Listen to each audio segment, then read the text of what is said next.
All right. Welcome to Cafe Chronicles. Thank you, Dad. Tonight we have Matt Kysia. You got it. Yeah? It's great to be here. Yeah, you did. Right. You did. Every once in a while, someone gets lucky. Yeah. How you doing? I'm doing good. Thanks for doing this. This was kind Thanks of for having me. a last minute. Yeah, we can do an impromptu. Sure. So, tell me something about yourself. I don't know a hell of a lot. I mean, I guess what you do know of me is that I co-produce Singers Around with Jorg down in Aretha's Jazz Cafe. Mm-hmm. And we moved to this location. It's so tough keeping track. Probably in the last, 3 years? 3 years? It's been a while now, yeah. 3 years, because we started Singers Around back in 2017, October. And yeah, so that's what I guess you assumably know about me. Yeah. What you might not know about me is... Can we talk about Singers Around real quick? Sure, let's talk about it. Because I think it's a great format, and I love what you're doing with it. So you live stream, you pick 5 songwriters. Typically 4. Okay. Apparently, we're doing 6 tonight. Okay, so it varies. So yeah. we keep it interesting. Okay, but yeah, typically 4 hand-picked songwriters to feature each month, each second Tuesday. We're kind of on a pattern here at the music hall. And yeah, we handpick them. It's not an open mic. Every once in a while we'll throw somebody up, give it that feel. But no, what it was based off of what my understanding was at the time before Inception was a Nashville style where each artist plays one song and they go in rounds. Mm-hmm. So they end up doing 4 songs. And it's really what I would consider a very captivating, much more captivating way to do it, as opposed to I've been on stage performing for years. When I was younger, on tour we would do showcases, and it was always one band goes at a time or one songwriter goes at a time, and all their friends come see them, and then they don't necessarily stick around for the other artists. Where this kind of blends all the friends and fans of each artist, and really helps expose the other artists to more people, but also at the same time it kind of creates more of a community. And original tunes are encouraged, correct? They're more than encouraged. They're every once in a while somebody will throw a cover, but no, the point is to play originals. Of course, we've had people that asked to do a cover or maybe didn't know the rules, so they've done covers. But no, we've had an abundance of original music on this show after doing it. I guess tonight's episode 79. So obviously multiply 79 by at least 4, and we've had a lot of different artists. There's been a few people that have been on twice or maybe 3 times, but in general, it's all fresh artists. Yeah. What's the spectrum of the genres that you're getting? I mean, do you get a lot of country? Do you get a lot of Americana? It seems like... Well, the inception of Singers Around was actually to keep it purposely as eclectic as possible. We wanted to... When we started out, we wanted to have mix. It could be a jazz artist doing, a stripped-down set. It could be hip-hop artists. Because for the most part, it's just one person, right? So because I've seen a couple. We've had ensembles. We've had bands that were on tour that were 3-part harmony. We've had a couple trios, a bunch of few trios. So it's not always. We typically feature one person, but it can be an ensemble, and sometimes that actually makes it kind of interesting. Put them at the end, and let the ensemble kind of wrap it up, grow, and just kind of anchor the evening. So we've really mixed it up. But I mean, it's getting to the point where there's so many artists that we we want to get to everyone, and it's not the original vision of having it so like blatantly eclectic, each evening. But we still, I mean, everybody's got their own style. I mean, I'd say over 90% of the times we put on an episode, there is a pretty good mix of music. It's not just country, or it's not just singer-songwriter or folk. Right. There's some type of level of diversity in the music and the styles. So I absolutely love it, because I am a big fan of original music. I think I'm a songwriter myself, so I encourage I encourage that within musicians, and I just think that what you're doing is fantastic, because you get a lot of young people out that come on the stage that are just absolutely amazing. I mean, and that's kind of where it grew. Was when we started, I had a very original intention of what it was going to be, and then it kind of just evolved on its own. Like, personally, I didn't have any intention to go live with it, any of them, at all. And Jorg brought that in and was like, yeah, let's I'm messing with some equipment and stuff. Yeah. Let's try it out. How long has it been live? The entire time. Oh. Since episode 1, it has been live on either Facebook and then eventually YouTube. So we go live on both Facebook and YouTube. But it's always been live since episode 1. And the way it just evolved itself, and the fact that my original intention was to have like the best of the best and the eclectic, and very specifically program it to be that way.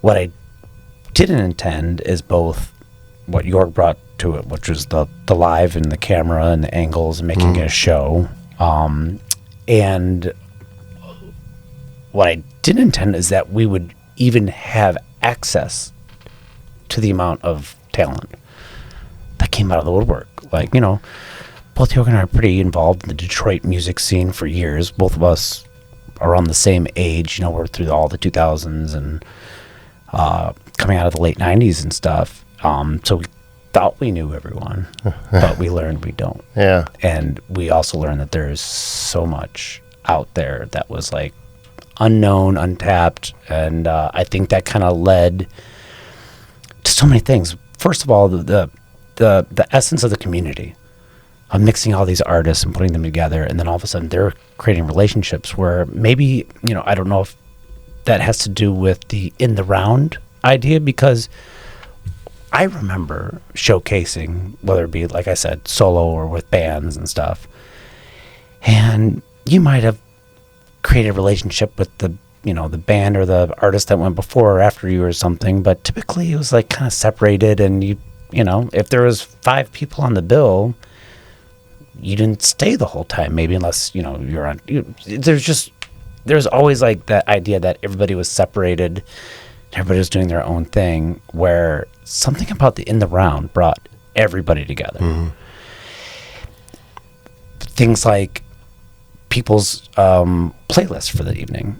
They come in with the idea of the 4 songs that they want to do, and then somebody does a song, and they're like, "Oh man, I have a kind of a feeling that song gave me a feeling, and I feel like I have a song that is a feeling that I want to get out too." And people come with their ideas of their songs that they want to do, and they do sometimes completely different if they have the amount of songs. So, some people just come here with sometimes not even 4 songs. Do you get do people submit to you to play? How do you find this? So it's really mixed. Again, originally we were headhunting and inviting, and then obviously people saw it, whether it be in social media or somewhere, and they were reaching out, messaging us on social media that they want to be involved. And then it's kind of just a snowball of how it worked, how like somehow these people came, or like, more recently, Jackie Daniels has got more involved with us, and she does her own like open mics and singer showcases and stuff. So now she's bringing an element of some fresh faces that, you know, were either at an open mic or something that she's done and brought them, you know, kind of had them, you know, cooperate with, you know, both entities. And it's like this endless amount of talent that we didn't know existed in the city. Yeah. You know, we've had a few acts from out of town, you know, from outside the Detroit market. We've had a lot of acts from other Michigan markets. In fact, we actually did a cooperative with some people out on the West Coast that kind of shared some people with us. But like it's like a nonstop evolution of like tapping into all these different artists that we didn't know about before. And we're getting to the point where it's like, you know, some people are established artists and some people like have never ever been on stage. They've always been in their basement, you know, you know, as a figure of speech in their basement, but like in their, you know, at home, just making music and putting it online. You know, we've had all different levels of skill levels and experience levels, and it's great to see, because one night it's somebody that's never been on stage and somebody that's been on stage for 20 years, all, you know, mixing music, and it's, you know, that's great. Even when it's, you know, sounds a little rough. Yeah. At this point, which was something I wanted to avoid, but it's actually kind of made kind of a beautiful thing. That. Have you ever done a best of? You should do like a best of. So originally I thought as it was growing that we would do like, you know, a special anniversary show or best of, and actually do it at like a, you know, on a bigger stage and, you know, make it bigger. But we've never done a best of. The closest we got was we did, I think it was the one before South by Southwest this year, where we had like some of our artists that have already been on the show. You did that here. Yeah, we did that here.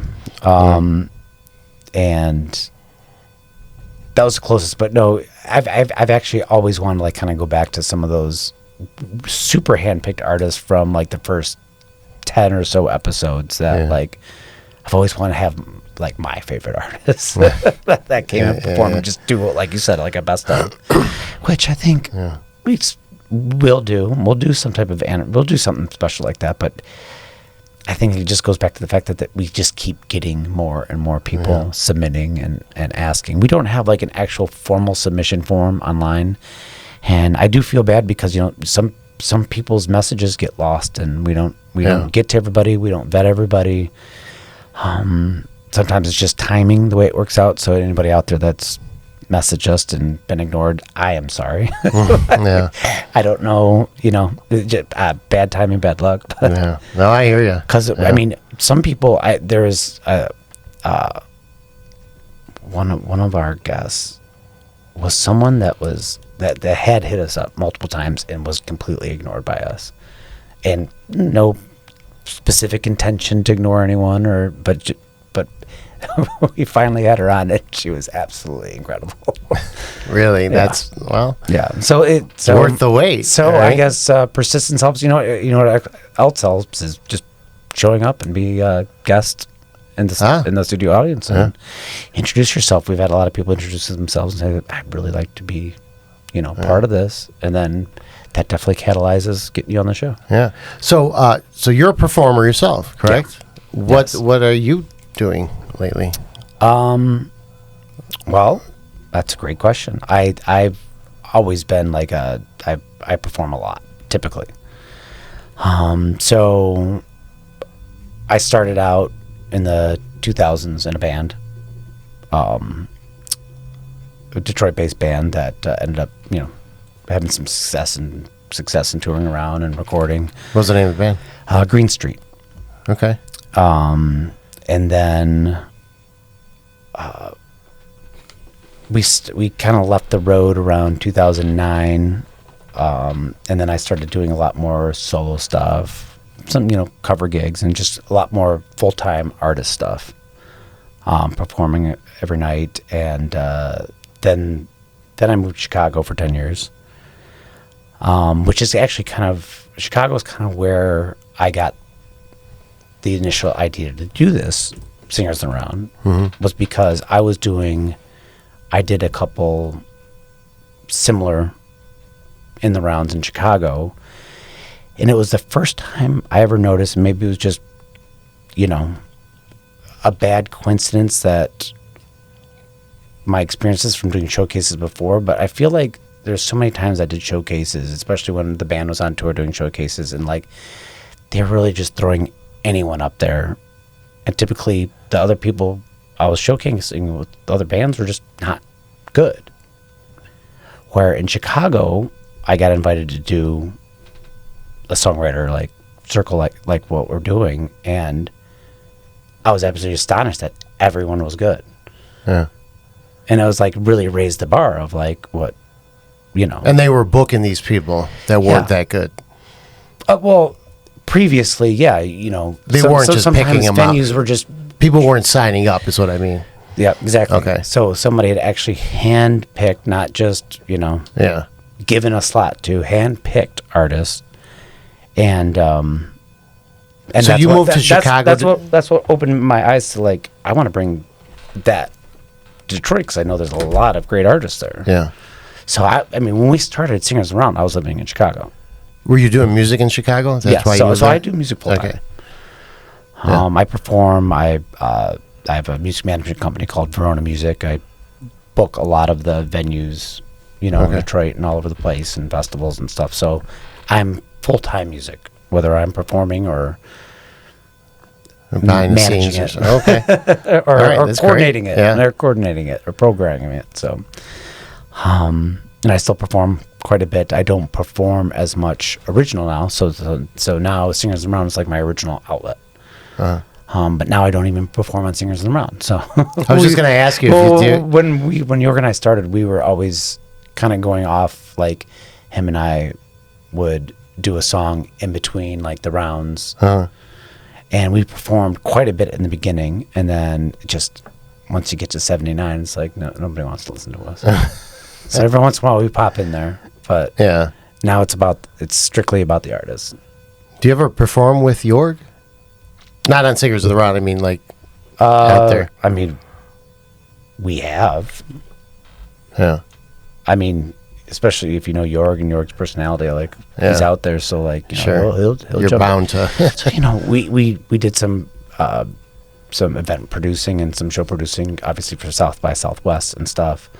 So there's always been times we've been on stage, but I don't think we've ever played in like a full band, full show together. Yeah. But again, Singers in the Round, when we were started and we were doing our own songs, like in between. I'd be up there on my guitar doing an original song, and York would just ad-lib along on the piano. Yeah. So I guess to answer your question, yes, we have played together before organically. So that band you were in, was it Green Street? Green Street. Was that was all original? And That was all original. Yeah. Do you have material out there? You got albums? You can Green Street, all one word. It's on Spotify. And All right, excellent. I gotta I check that think out. there's only one official album digital, because you have to remember, back in the 2000s, it wasn't all digital. So Yeah. we had albums that never went digital. All right.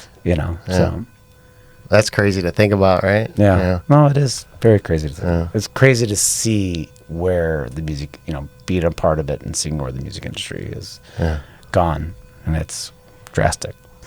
No. It's a completely It's different industry changed now. A lot, yeah. And some of us old folks adapt to it, and some just don't. Some don't understand the whole, marketing and social media side of it and stuff, and they just want to play music. And Yeah. I know, because there's like, we were the generation of going to the city and putting up your posters. Yeah. Yeah. Taping and stapling your posters places, and that's how you got the it's a word lamppost, out. right? Yeah, exactly. So it's not that anymore. You don't see that as much anymore. Things have changed so much. So much. I was watching a clip, and a guy was showing how to edit like studio tape, like back when it was tape. Yeah.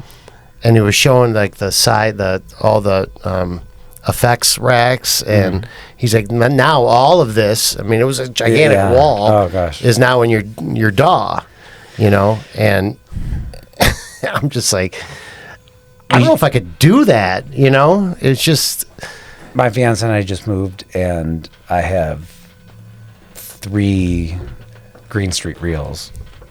And I don't know that I guess it's just holding on, but they're so heavy. Yeah, right. So she's like, "What are these?" And I'm like, "Well, can we get her up? No, we can't. I don't know what's on them, but I don't know. I don't know who will ever listen to what is on these, but they're heavy and they're bulky, but we keep them."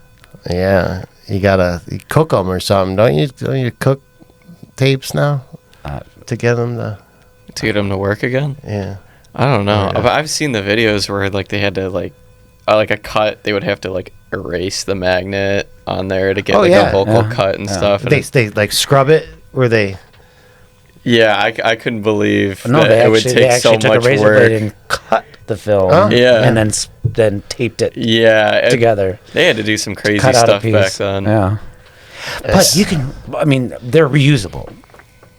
So like, say I didn't care about the content that was on those reels, and I wanted to. I'm sure I could sell it to a studio, and they would reuse it. I don't. At this point, I don't even know how hard it is to even for a studio to buy tape. I wouldn't know where to start. Yeah. But what I don't understand is, what are you cutting? The physical. I know, but are you cutting the vocal? Are you cutting the? I think. I'm not sure if I'm right about this, but I think there was a bunch of stacks of tapes that had different tracks on them. So one tape would have the vocal track, and like one would have the drum. So if someone like had a breath in, then they either had to like erase it with a magnet or like actually just snip it and then put it together. So it wasn't all on one tape. I think the master was, but in between that, when you're recording everything, they would have. That's how they would separate all the tracks. Oh. I don't know. Being an audio engineer back then, you'd have to be a real nerd. And have a lot of time on your hands, it's actually right? incredible what they did with so little, and they figured it out because they had to, because they had to evolve it. Like I think, there's that scene in Ray.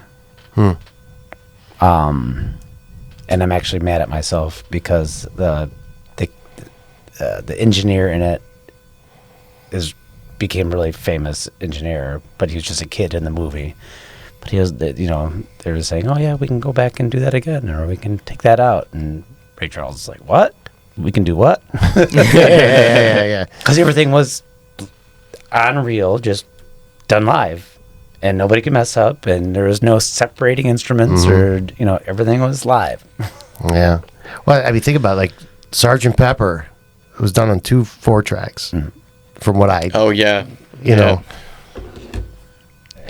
But it makes me being in the studio, and they're the engineers with more digital now, going back and smoothing things and doing all this stuff and pitch correcting and all that kind of stuff, all the stuff that the engineers are just a rock and roll engineer can just help you get your music done, and watching them go through all that painstaking, like moving this and moving that, and thinking that all those albums that we used to listen to, they would just do live.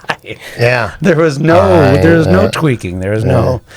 It's like, then you have a completely new respect for the artist. You're like, they were actually like good. See, they were actually good. I know they could do it. Flawless. Right. Yeah. Are you into recording? I mean, do you do any of that yourself? Not as much. Not as much. So yeah, the producing and recording side of things.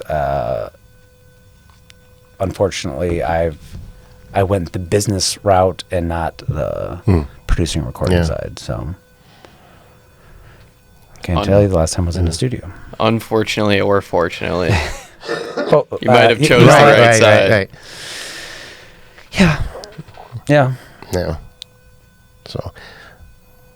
So, Cafe Chronicles, what we do, we ask you if you can talk about like a memory of something that happened to you in the cafe, like something that comes to mind that just kind of pops in your head. So either on stage, off stage, in the green room. Good, bad, weird, just anything memorable. I mean, mine has nothing to do with Singers in the Round. That's all right. It has everything to do with being here last December. I was with my fiance and her parents for the Dave Koz show. And I guess I don't come to enough music hall shows, to see that. Obviously, Aretha's is obviously where you get your drinks and refreshments on the lower floor. But my fiance's father, my future father-in-law, he used to be a stage manager, tour manager for Jim Brinkman, and who's, close with Dave Koz. So he knows a lot of the people, and we had meet and greets after the show. And so I guess my memory was that it was so congested after the show, and we were trying to get to the meet and greet area, that I decided to take us, because obviously I know how to get backstage. Yeah. I took them to the backstage, but it kind of ended up on the stage, and they weren't comfortable with that. And I was like, no, we can still get back down to the theater this way, and they didn't like this. So we ducktailed and came back. But I guess I'm sorry that's not interesting, but that's my. You went through like down the stairs, but through the kitchen to the. But then ended up on the stage, right, on the music hall stage. And I didn't think much of it because I guess but they weren't thrilled about. They didn't want to do it. Walking through the stage when everybody's cut, everybody's breaking down and stuff. So we went back there. We went all the way back to the cafe, and then I had to still wait to get. Oh, you could have snuck down the steps. I mean, but that was the other thing. So we had balcony for that show. So obviously. Not all the listeners know this, but obviously there's the old elevator. Uh-huh. So you're dealing with either stairs, the old elevator, and getting down from that balcony can be quite a feat after a show. Yeah, it's a lot of stairs. But I mean, I personally love it. I love the character of this place and the history here. I mean, it's a beautiful theater. It sounds good. Mm-hmm. Great shows come here. So yeah. When I can take a break from doing my own shows, I'd love to see more shows here at Music Hall. Yeah. Like it's such a beautiful building. Yeah, and it's nice to know the bartender. All right. Well, hey, thank you so much for doing this. I appreciate you for having me. Yeah. You can if you ever want a long-winded interview, just ask me. Oh, come on. I'm here for you. I'm one of those guys that I got all the old war stories, all the old music war stories. I'll just tell you all about. Back in my day, we used to put posters on lampposts. Sounds good. All right, Matt Kysia. You got it. All right. Thank you. Thank you, guys. All right.